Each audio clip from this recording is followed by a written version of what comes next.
Bonjour et bienvenue, voici notre tour d'horizon économique, géopolitique et boursier. Nous sommes le jeudi 12 juillet pour comprendre comment tourne la planète finance, c'est sur la bourse au quotidien et nulle part ailleurs. Et l'épisode du jour s'intitulera « Le pétrole, c'est pour les investisseurs les plus raffinés ». Ouais, hier, il fallait vraiment faire preuve d'un raffinement intellectuel, voire d'une intuition quasiment diabolique pour prévoir le scénario auquel nous avons assisté.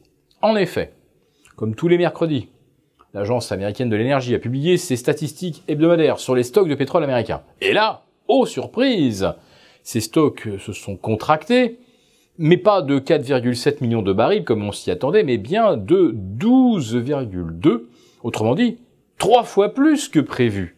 Cette raréfaction du brut aurait pu provoquer la flambée du pétrole, le franchissement des 80 sur le Brent, le franchissement des 75 sur le WTI coté à New York.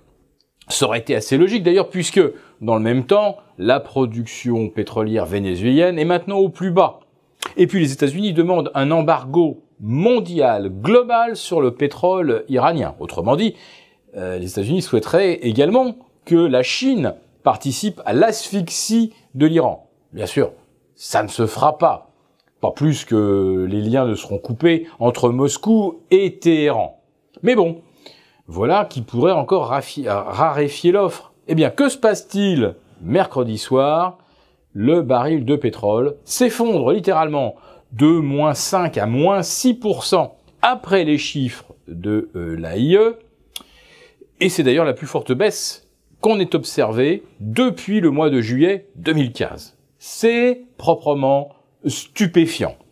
Oui, il fallait vraiment avoir un pifomètre extrêmement raffiné pour anticiper qu'après la chute des stocks de pétrole américains, on assisterait à la plus forte chute du pétrole dans la foulée. Je vous le dis tout de suite, cela ne s'est jamais produit.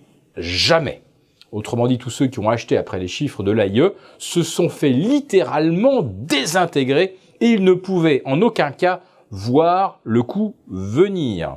Alors après ça, on trouvera toujours des explications techniques.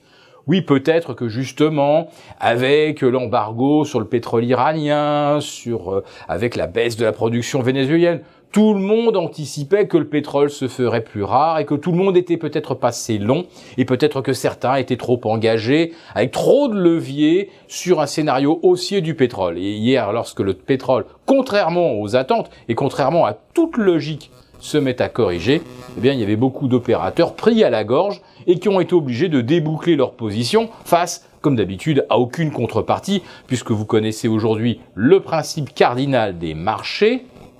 Quand ça se met à grimper vite, il n'y a plus de vendeurs. Quand ça se met à chuter fort, il n'y a plus d'acheteurs. C'est l'antithèse d'un marché.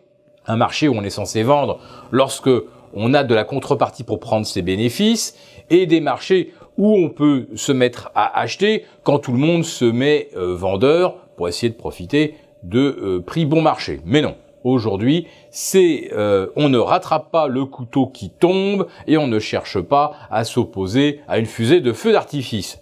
Autrement dit, c'est le culte de la lâcheté intellectuelle absolue, mais on n'en est même plus à la lâcheté intellectuelle puisque c'est programmé dans les algos, acheter ce qui monte, vendre ce qui baisse et ne jamais être contrarien.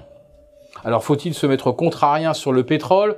Retomber vers les 73 $ sur le NYMEX, faut-il oser se replacer sur le Brent 6 ou 7% en dessous des sommets de la veille? A priori, lorsqu'un mouvement aussi brutal prend tout le monde à contre-pied, généralement, il y a encore, on va dire, des positions à déboucler, une sorte d'inertie baissière. Alors je ne vous dis pas qu'il faut, une fois encore, laisser le couteau tomber, mais disons que le recul potentiel d'un tel mouvement se situe généralement aux alentours de 10%. Autrement dit, pour le baril de WTI, on pourrait se replacer plutôt dans la zone des 70. Maintenant, il faut revenir à la raison peut-être fondamentale de la baisse du pétrole, c'est qu'avec les sanctions américaines, les sanctions douanières, on anticipe un ralentissement du commerce mondial et donc un ralentissement de la croissance. Alors est-ce que ce ralentissement de la croissance, qui est encore une pure hypothèse, justifie un tel trou d'air sur le pétrole?